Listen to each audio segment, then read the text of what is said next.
what I would like to move on to now is the definition of equity. The definition, we will talk about it in two ways. First, we will talk about it philosophically as connected with its origin, a philosopher named John Rawls from Harvard University in the 1970s. And then we will compare it, the idea of equity against fairness, and its origin in Aristotle in ancient Greece. So the idea of equity or solidarity, originally, just as a historical note, the original idea for this theoretical stance was solidarity. It captures that notion of inclusiveness. In the last decade or so, the definition has shifted to the idea of equity. Equity is the idea that you are against equality. Uh, Fairness would be understood as a system of distribution which gives rewards in terms of equality. Everyone has the same chance. Equity stands against equality. That's why the term has risen, and it has become popularized in that form, and so has substituted to some extent the idea of solidarity. That both equity and solidarity are the same thing. They are in ethics, the privilege is inclusion, again, over fairness or treating everyone the same. Now, the theory of solidarity or equity has an origin and then an output. First, the origin comes from a kind of theoretical or thought experiment by John Rawls. John Rawls said, let's imagine a society, perhaps our society or any society, and then let's imagine that you who live in that society, you are pulled out of where you are and made neutral in some sense. So right now in my society, I am a philosophy professor, which means I have a kind of position which is enviable in terms of, let's say, my work schedule. I have long breaks during summer. It is not enviable in terms of salary. I am paid less than bankers and lawyers and such. Um, and there are the sorts of characteristics which you could imagine. So what John Rawls proposes is he says, look, um, Brousseau, we will take you out of your society. And what we want you to do is reimagine how the rewards of your society should be distributed.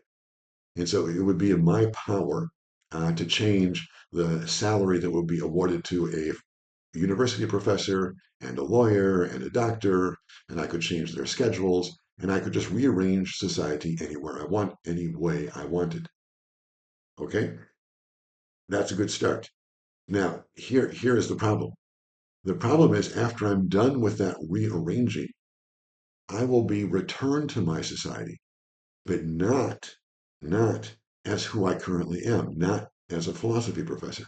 Instead, I will be returned as in a random place. That is, I might be a man, I might be a woman. I might be young, I might be old. I might be a philosophy professor, I might be a construction worker. I might be a lawyer, I might be unemployed.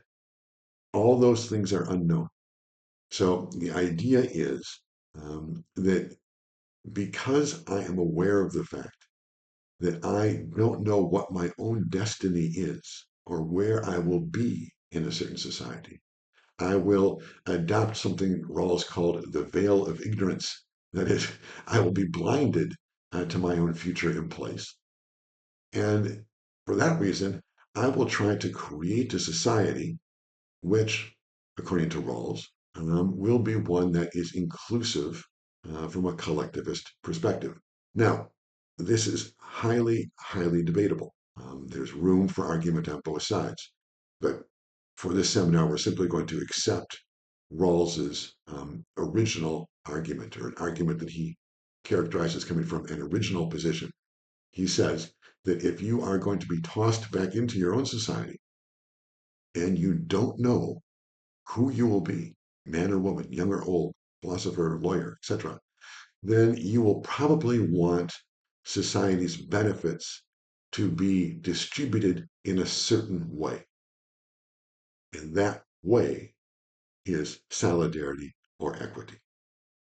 So, according to Rawls, what that means is, in his own words, social and economic inequalities, for example, inequalities of wealth and authority. So your salary or your position in society, are you a judge in the courtroom or a professor, someone who is highly respected in terms of authority in the society, or are you a construction worker or something else?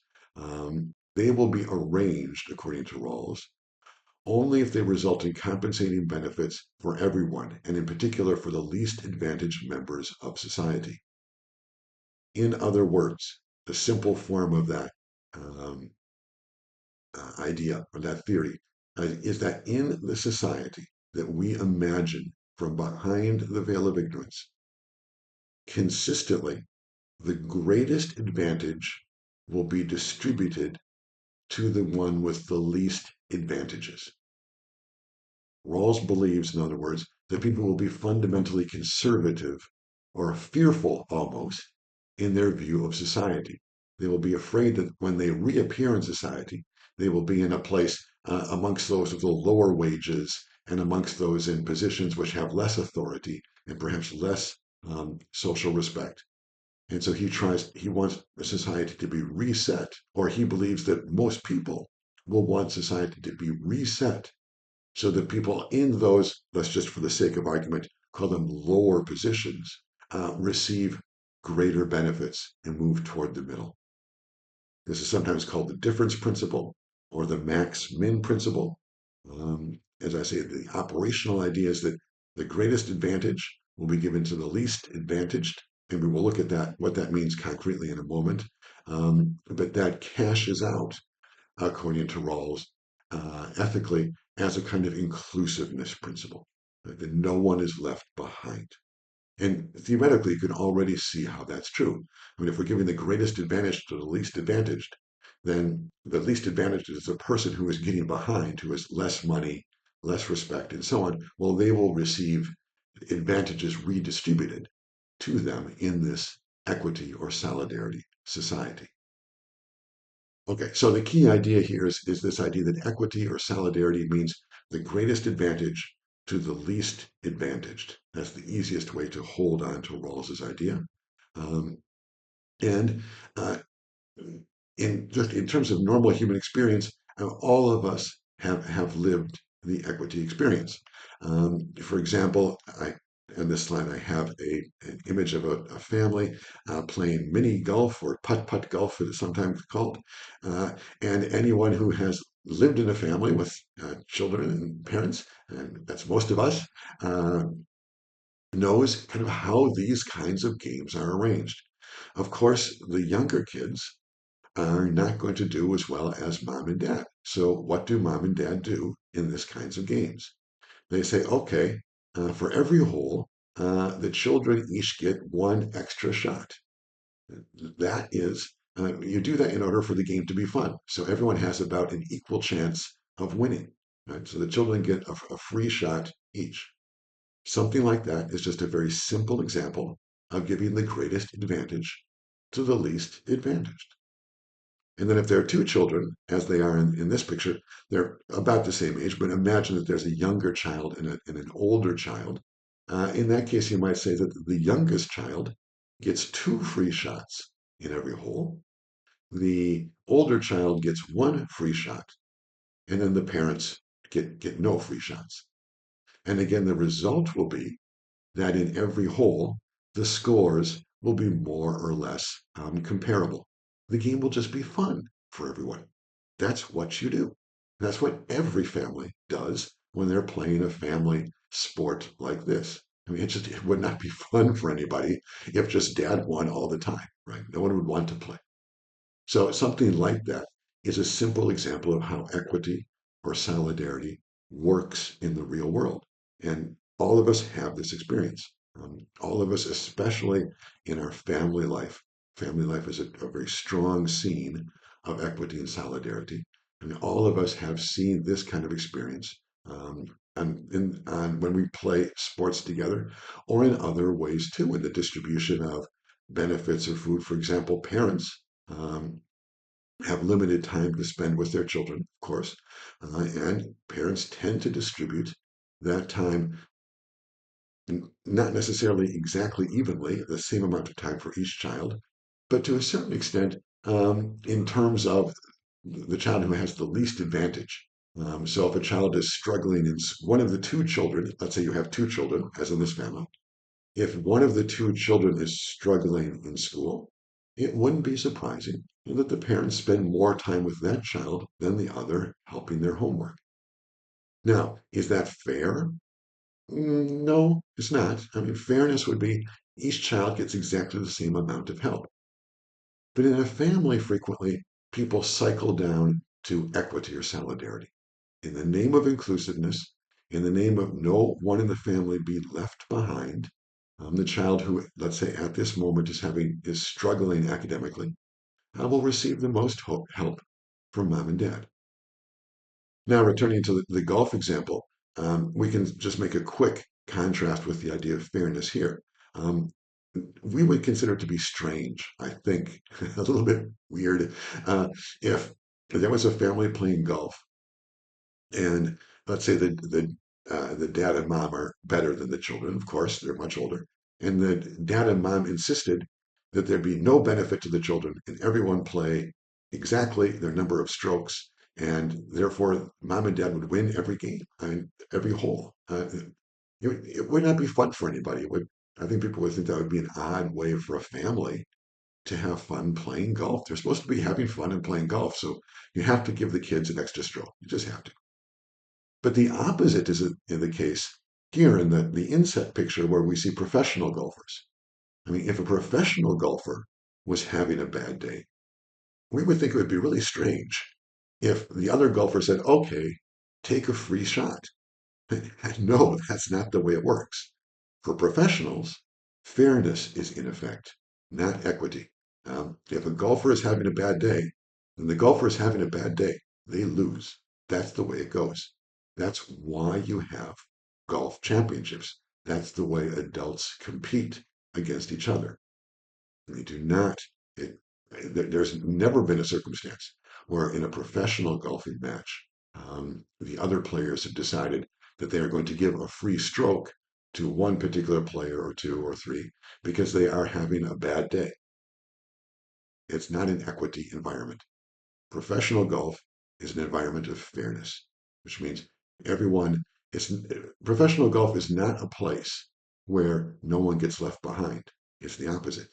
Professional golf is a place where everyone has an equal opportunity to get ahead. That's different. So in professional golf, no one gets free strokes. In professional golf, fairness is the way the tournament is organized. Okay, so that's a simple example. Golf in the family versus golf in the professionals is sort of like equity and solidarity versus fairness. And golf in the family very much captures this idea of the greatest benefit or advantage being given to the least advantaged, the child. Now, here's an example uh, carried over to the tech industry and to artificial intelligence. Uh, there are many uses for the contemporary technology of image recognition. And we've talked about image recognition, AI image recognition to decode or diagnose skin cancer. Another thing that image recognition can do is by taking a picture of something, for example, like a box of chocolates in your hand, it can recognize what those things are and describe them verbally. Something like this is a use for that technology, which may not be the most profitable use. Most of us, of course, don't really need photo analysis to tell us that a box of chocolates in our hand is a box of chocolates. However, there are some members of society, the blind, for example, who could benefit tremendously from this technology. So, a kind of equity perspective might raise the argument that even though a developer of this technology might be able to focus on markets that are more profitable, there is a social or equity or solidarity obligation to also develop this technology to help these few members of society who are extremely disadvantaged, the blind, so that they be included in more activities. And one particular activity they could be included in, which is a good one, is eating chocolates. That's a very important and good activity, right? So the use of technology within an equity or solidarity framework um, may be focused on, especially focused on helping those, again, who are least advantaged in one way or another. And just a simple example is vision, image recognition technology, and blindness, the kinds of things that it is optimized to work for. Of course, again, the recognition of candies is not something that most people need, but it's extremely helpful for people who are blind. And so, in the name of inclusiveness, the technology will be developed for that particular um, um, task. Okay, good. So, for the question of solidarity, we've talked a little bit about the experience of solidarity. The experience of solidarity is about being left behind or left out. And that's what occurred when the students were distributed to schools in terms of their projected exam score. When those same students could at least take the exam, even though there was little chance that they would score high enough to get into the best university, they at least did not feel like they had been left behind because they had a chance on the exam. But when the computer gave the score, they felt as though they were being just completely left out, left behind. And inclusiveness demanded that they be included, demanded that they be part of the group, and even stronger, that the greatest advantage be given to the least advantaged. So that leads to the definitional aspect of solidarity or equity and Rawls's idea of the min-max principle, which is again that the maximum benefit be dedicated to the person who has the minimum resources currently. And so students were, back in the original example, were awarded entrance to these universities across the entire society, and even students from the poorest faring high schools. Some of those leading students in those schools were included in the freshman class.